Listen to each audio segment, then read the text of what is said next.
Just want to say Merry Christmas to you guys, and when I mention my weight or explain my weight, I'm not complaining, I'm just explaining it. Maybe there's a little frustration in there, but it's okay, guys, calm down. I dropped over a pound, and some of those bodies have been in there a long time. 7.4 today, some of them are under so that's in rubble. a good direction, and I'm going to try to get down to 170, which I will. There are graves. I've been there before. Some are in tunnels that died in tunnels. Going really strict, super strict, super strict. And the tunnels are like 3 feet. Just walk on the treadmill. They lived like this for a long period of time. I'm going to walk on the trampoline while atrocity. At the same time, listening to President Trump. We, meaning Israel, but I knew everything they were doing pretty much. I knew most of the things they were doing. 30 minutes. But they've killed probably 70,000 of these people, Hamas. And I said, it's time now. So we'll see what happens. We'll also see what happens. Your next question is going to be the weapons. We want the weapons to be given up, sacrificed, and they've agreed to do it. Now they have to do it. And if they don't do it, we'll do it. The CENTCOM today suggests that Hamas needs to hurry up and disarm and follow your comprehensive plan. Yeah. That it was the head of CENTCOM saying that. Is that not a signal to Hamas, to the rest of the world, that at some point the U.S. military may more directly engage? We won't need the U.S. military.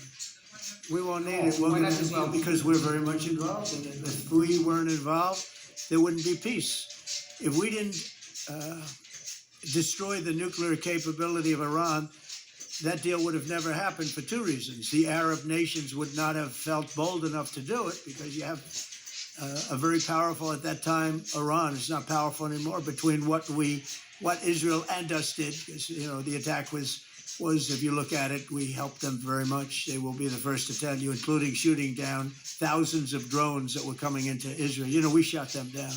We were shooting them down like it was target practice, but we shot down thousands of drones and missiles also going into Israel. But between what we did to Iran that way with the, conventional, we will call it, and what you see that beautiful plane, that B-2, I noticed it on the desk. I always thought it was beautiful, but I never understood it. Now I understand. It took in hundreds of thousands of bombs in the form of two, but hundreds of thousands of pounds of bombs. And every single bomb hit perfectly. Then they sent Tomahawks in. They sent 30 Tomahawks on top of it. And that was totally, CNN said, well, maybe it wasn't as bad as Trump said, because I said obliterated. Obliterated is not a strong enough word, actually. And you saw the Atomic Energy Commission came out and said the word obliteration is very, very... Think of it. They came in under potential fire. They entered Iran airspace late at night, in the dark, no moon. The moon was low for a reason. What time we picked it. Couldn't see anything. And they hit every target, and they weren't hit. Nobody saw that plane. That plane is stealth. Nobody saw it. The problem with that is it may be stealth today, but tomorrow it won't be. And we just ordered about 20 brand new B-2 bombers. It's unbelievable as a weapon. I know Putin, when I was riding with him in Alaska, we passed a lot of them. And he said, that really did the trick. I said, yeah, it did. It's amazing. The flying wing. No reason for the U.S. military to get involved in Gaza. No, I don't see that. No, I think we're going to handle it very well. We'll be helping Israel. But it's hard keeping up with the Joneses, especially Burt Jones. Oh man, you lived hard. Get out of here. I'm voting for Burt Jones just because you lived hard. Then backed a $10 billion deal to build data centers on his family's land. I don't see anything from out of Burt Jones. How come Burt Jones doesn't say anything back? I don't get it. I'm going to vote for him anyway, just because. With Burt's power, there's no keeping up with the Joneses. You'll ruin everything. Tell Burt Jones, stop profiting off taxpayers. Burt, go Burt. Don't worry about it. They got a lot of things they want to do before nuclear weapons. I said the last thing they want to do is a nuclear weapon. It didn't work out. And if they did a nuclear weapon before they got even close, that site would be attacked and it would be wiped out. Yeah. Mr. President, you're meeting with President Xi in a few weeks. Yeah. If you can't come to an agreement or a deal at that meeting, are we in for a sustained trade war with China? Well, you're in one now. Look, we have 100% tariff. If we didn't have tariffs, we would be exposed as being a nothing. We would have no defense. They've used tariffs on us, but we've never had anybody sitting in that chair that felt the need to do it, and they've allowed us to be $37 trillion in debt, et cetera, et cetera. Tariffs are a very important tool for our defense, for our national security. If we don't have tariffs, we're not going to have national security. As an example, if you look at Pakistan and Iran, I told them I was in the midst of negotiating a trade deal with Iran, and Pakistan was going to be in line. And because of tariffs, they all want to negotiate much differently. We'll make it a good deal. And then I heard that they're shooting at each other. And I said during one of my conversations, are you guys going to go to war? 2 nuclear powers. We are thinking about, I said, here's the deal. You go to war, I'm going to put a 200% tariff. I'm going to stop you from doing any business in the United States. I said it to both of them. Within 24 hours, the war ended. That would have been a nuclear war. And again, the Prime Minister of Pakistan, who was here 2 weeks ago, said that man saved many millions of lives in front of a whole group of people because he thought it was going to be war. But when it came to war or having to pay massive tariffs, the tariffs overrode. That's why it's so important. Not only the money, we're taking in trillions of dollars, not only the money, the power to keep peace, the power to be used for good is enormous. But a lot of people didn't understand tariffs. It's also made us very rich. We have a big case coming up in the Supreme Court, and I will tell you, that's one of the most important cases in the history of our country, because if we don't win that case, we will be a weakened, troubled, financial mess for many, many years to come. I don't even know if survivable is a good term. And if we do, we're going to be the most powerful economic country in the world. And all we're doing is using them as a defense against what took place for many years. China would charge us tariffs. It was incredible, but we weren't allowed to charge. We're allowed to do whatever we want. We just had presidents that didn't want to do it for whatever reason. And it was nothing. But of the 8 wars, I was saying 7, of the 8 wars, I would say tariffs are directly responsible for me ending 6 of them, 5 or 6. Without the tariffs, you have wars raging all over the world. With the tariffs, other than Russia, we have no wars out there. And we made a lot of good friends, too. Tariffs are so important to our national security. If we don't have tariffs, we don't have national security. Our country would suffer a level that, because they use so strongly on us. As an example, the European Union, they won't take our cars, they won't take our agriculture, they won't take anything, but they send their cars in, Mercedes, BMW, Volkswagen, by the millions. We don't send any cars. They don't take them. They were tariffing us out. Agricultural products, they don't take our agriculture. They want their farmers to do it. I understand that. I don't blame them. But it was very unfair, and they were tariffing our products. They're keeping up by using tariffs. And we didn't use it, but I used it. And now we made one of the great deals with your $650 billion they pay us. And we've evened it out. It's really a good thing to see. And you have to understand, they've all signed. Japan, South Korea. South Korea, $350 billion up front. Japan, $650 billion. And they've all agreed to it. They're all happy. But before, it was a total ripoff. And if we don't have the use of tariffs, we have no national security. This country will have no financial security, will not have national security. And the people that brought the lawsuit are people that are aligned with foreign nations that are now being treated fairly, as opposed to just ripping us off and ripping us asunder. So, but if we are not allowed to use what other people use against us, there's no defense. It'll be a disaster for America. That's why I think I'm going to go to the Supreme Court to watch it. I've not done that, and I had some pretty big cases. I think it's one of the most important cases ever brought, because we will be defenseless against the world. Okay? Did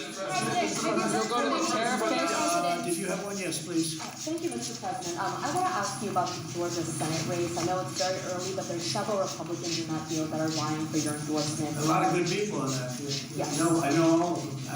I haven't made a decision on that, but You have some very good people in the Georgia Senate race. Well, Governor What has else? endorsed. No, I know, the governor has, he's spoken to me about it a lot. He likes that candidate a lot. And I understand that. I haven't made a decision. Of the workout, now.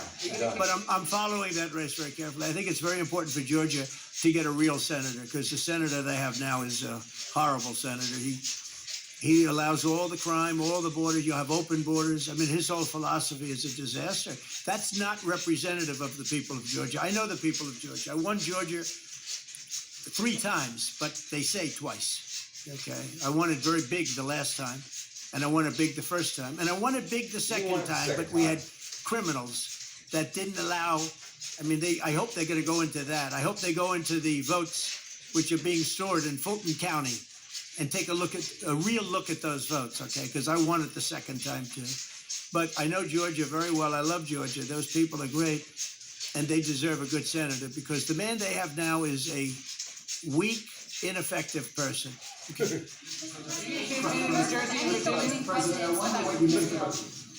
By the way, you won Georgia 3 times. Yeah, I agree. Do you agree with me? For someone that spends a lot of time in Georgia, I believe you won that. I really have a question about. You know, the word "believe" isn't strong enough, right? You know. There you go. It's true. I know I won too. We have the great Newt Gingrich. Newt, you agree with us? Good. Otherwise, I'd have him dismissed immediately from there. You know, his wife, as you know, is becoming an ambassador to a great country, Calista. So congratulations. And we're going to take a picture. And the only reason I'm doing it, he speaks so well of me. He said, I'll go down as the greatest president in history. And then he blew it. He said, I'm not sure if I put him above Washington or Lincoln. So I'm not that happy about that, dude. I got a question about the weaponization of the DOJ. The media office and the department is weaponizing the DOJ. Yeah, that's the opposite. It's the opposite. Todd, you represented President Trump and probably the greatest weaponization of the DOJ by Alvin Bragg. You know firsthand, if you could describe what you saw under the Biden administration and how they weaponized the DOJ. Alvin Bragg is a piece of crap. It's hard to describe. That's the one I'm thinking of. What happened in those last 4 years since I started Congress. Alvin Bragg, a local prosecutor, his office is staffed by somebody from New Jersey. Jack Smith, picked as a special counsel, staffs his entire office with DOJ prosecutors. And then there are countless things that happen. All in writing, most of them on the document, that require no explanation except a complete abomination of the place that we turned on right now and the director itself. So when people talk about this department weaponizing,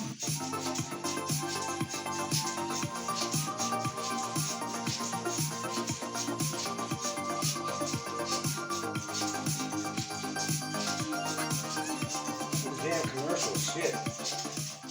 about what happened for the past 3 years, I mean, you read these articles and you giggle. Because it cannot be true that people really think that what they did to him, not once, not twice, I'm still counting 3, 4 times, but we're the ones that are weaponizing. So this man is not weaponizing the Department of Justice. We're not weaponizing the Department of Justice. It's the opposite. And also, nobody questions what I'm saying because it's true, because we all lived the past 4 years. So that's They never want to bring up the details. But I watch the fake news, and he's weaponized, and he wants to send them to prison. He wants all of it. They indicted me like 5 times. I took a mug shot. Who would have thought it turned out to my favor? Because it was a good shot. But I had to take a mug shot. It's right out there in the door. New York Post, front page of every paper in the world. I had a mug shot.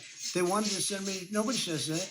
They say, he's acting very, very tough. He's acting unfair. Let me tell you, if they've been nice to anybody, it's to those criminals, because they are so good having to do with all of the things we're talking about today with violent crime. But if anything, I think this Justice Department has been so respectful of the law, because the other Justice Department with Rita or Lisa and all of that scum, real scum, what they did to the political opponent of a guy that has a seriously low IQ. Now, in his case, it was low based on his career, but it got real low, okay? it was descending rapidly. But what they did to go after his political opponent is legendary. Worse than any third world country, banana republic. And what we're doing is nothing. Are you kidding? Nothing. They write stories. Why aren't they doing this? And we'll leave. I don't have to leave it up to them, but I choose to at this moment at least. But there's never been anybody treated in the history of politics. You know, they say the two worst treated presidents by the media, etc., was that man right there, the late, great Abraham Lincoln, and this guy right there, Andrew Jackson. They say Andrew Jackson was treated terribly. They give him number one and number two, but that was before I came along, Newt. I say I have number one times 10. Nobody's been treated like I've been treated. And I did a great job. You know, we had a great first term. And we had one of the most successful economies in history, etc. I rebuilt the military. We did a tremendous amount. The last part, we had a horrible thing called COVID, and we handled that well. We made ventilators for nations all over the world. We did a great job. Probably never get credit for it. Look at the therapeutics, Regeneron, all the different things, the vaccines, all the things we did. We did a great job, but we were focused on that. People. But we had the best economy in the history of our country. We're blowing it away right now. Look at the stock market. Hit another all-time high today. That's 48 days out of the few days that I've served. 48 days have already hit record highs. And we have, maybe most importantly, the number, we have now, I was saying 17, it's over $18 trillion is being poured into our country. It's because of the election and because of tariffs. Without the tariffs, you wouldn't have probably 18 cents. It's because of the tariffs, because there are no tariffs if they build in our country. And they understand that. So we have medical companies coming over. We have the AI. We're dominating China in AI. Everybody said that's impossible. We're dominating.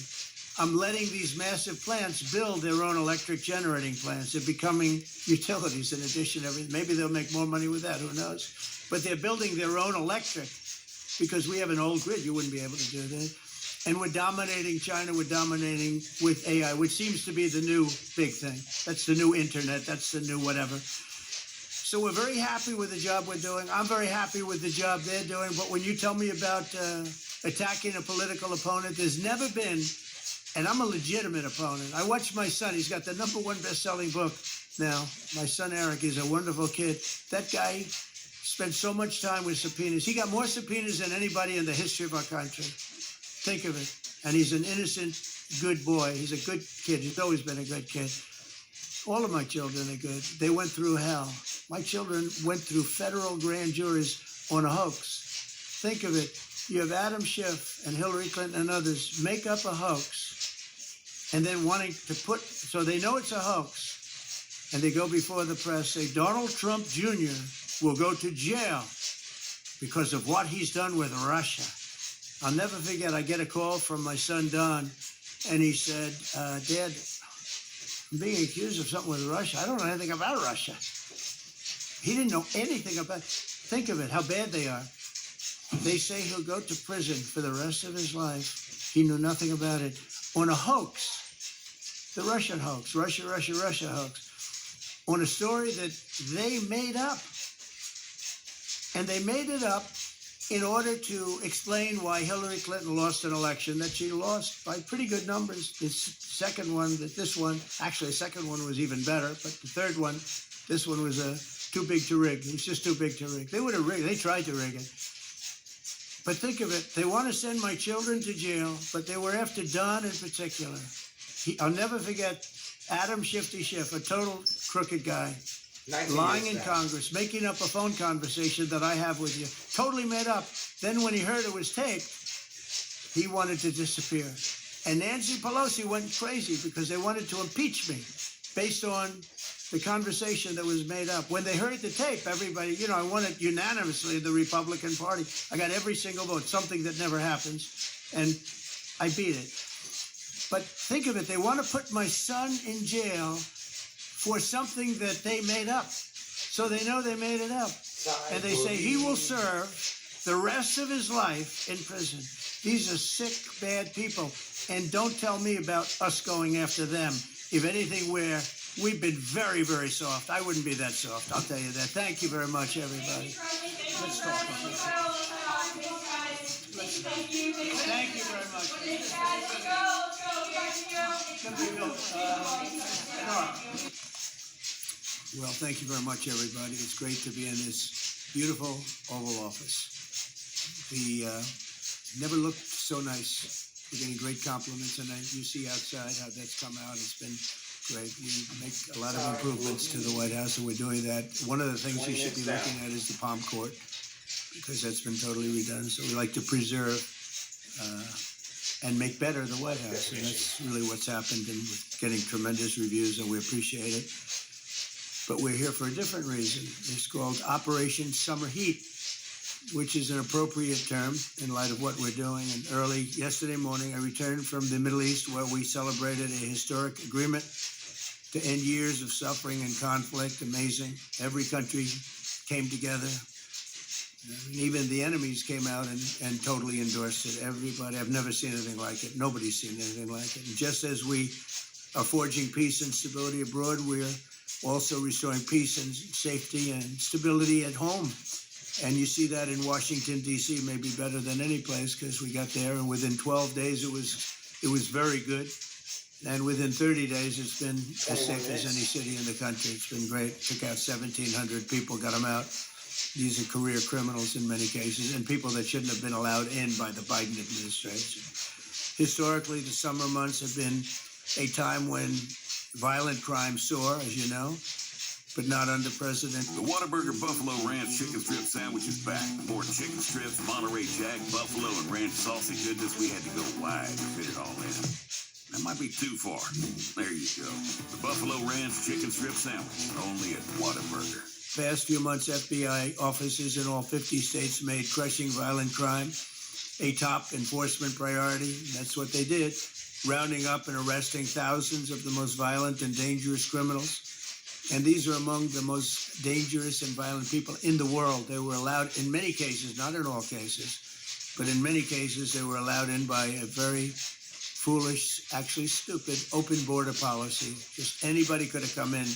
They emptied out their jails, their prisons, their mental institutions. They emptied them into our country. And the people behind me have done an incredible job, because if we didn't have that administration, it would have been so much easier. They allowed millions of people in this country that shouldn't have been allowed, including over 11,000 murderers, half of whom murdered more than one person. And many of them are gone now, or they're put in prison, because we don't want to have them come back. So we literally put them in our prison, which we don't want to do. But we bring them back to their countries. Working with state and local partners, the FBI arrested over 8,000 violent criminals during the course of this period. In major cities like in New Orleans, Nashville, we saw a 250% increase in arrests. And we really went after the bad ones. These include 725 individuals wanted for violent crimes against children and murderers. These arrests are in addition to the work of our historic federal task forces that make DC Safe Task Force has been unbelievable. I mean, the job they've done, it's incredible. And it's been so nice. There's so many people, they're going out to dinner and they're having dinners. They didn't go out for 4 years. And now they're going out 3 times a week. Restaurants are opening. Restaurants are full. And usually that means a lot of good things. But restaurants that were closed are now opening up. And everybody's happy. It's nobody's ever seen anything like it, actually. And everybody feels safe. You can have a child walk right through the middle of Washington, D.C., and nothing's going to happen. We were losing more than one person a week in Washington. They're being killed on an average of over one a week. The Make DC Safe Task Force has been incredible. And the Make Memphis Safe Task Force is having very similar results. It's much earlier, but we've been there for a week and a half, but I'm hearing the results are pretty incredible, and you'll hear about that. They're mobilizing more than 20 federal agencies for the largest law enforcement operation targeting violent criminals in American history. As a result of these efforts, violent crime declined nearly 20% nationwide compared to the same period last year. and it was the safest and most peaceful summer in 2 decades. And honestly, we haven't really even gotten going yet. If we didn't have to fight all of these radical left governors, we could have had Chicago taken care of, as an example. They had, in a short period of time, 4,000 murders in Chicago, and we have to listen to this man stand up and say that we're bad people. And the people of Chicago are walking around with MAGA hats. You have women, beautiful black women, walking around with MAGA hats. Please let the president in, and we don't care how he does it. They're not interested in National Guard or Army, Navy, bring them in, Marines, bring in the Marines. They just want the crime to stop. And more so because of the success that we had in D.C. I think if we didn't have that success, nobody would even believe it. So I want to congratulate all of the incredible law enforcement professionals joining us today, especially Attorney General Pam Bondi, who's terrific, Deputy Attorney General Todd Blanche, who is a fantastic legal talent. He really is. He's a great guy, too. And, of course, FBI Director Kash Patel. They have worked so hard on this and other things.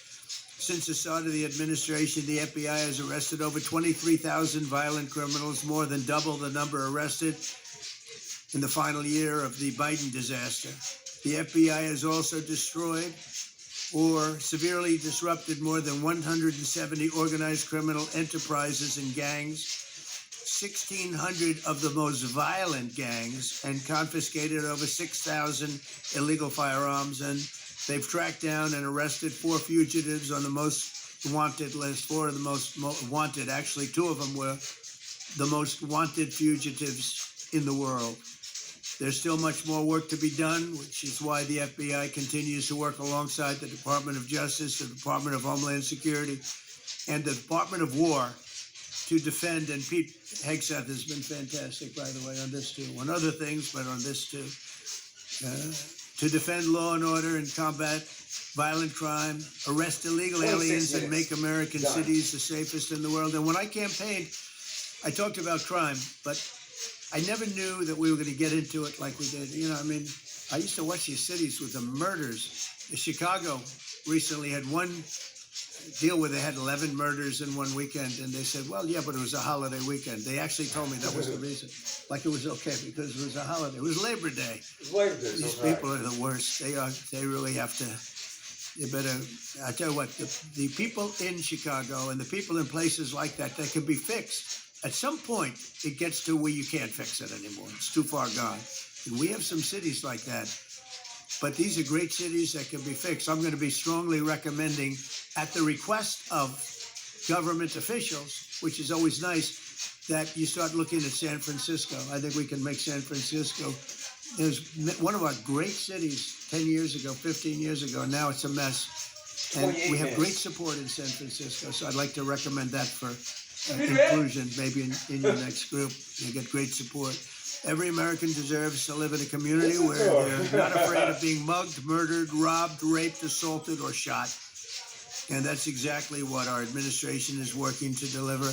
I didn't realize I was going to make this such a big factor in the administration. I didn't really campaign. I campaigned on crime, but I never thought we'd go into every city and take a really safe city that we've all been living with for years and make them safe. And now it's like a passion for me, and it's a passion for the people behind me. So I didn't get elected. I did get elected for crime, but I didn't get elected for what we're doing. This is many, many steps above. And I want to thank Stephen Miller, who's right back in the audience right there. I'd love to have him. I love watching him on television. I'd love to have him come up and explain his true feelings. But maybe not his truest feelings. That might be going a little bit too far. But Stephen, thank you for doing an unbelievable job. And the people of this country love you, I'll tell you. And they love what you say about crime and stopping crime. So now I'd like to ask Director Patel to say a few words, and then Pam and Todd also. And I just want to congratulate them. This is an amazing thing. And we're just at the start. We're going to go into other cities that we're not talking about purposely. We're getting ready to go in. And when they go in, like Kash, as an example, told me that people didn't even know. 5 months ago, they went into Chicago, and they started doing a lot of work in Chicago. And we brought the numbers down a little bit. And but that really was just preparatory work for what we're going to do with the surge.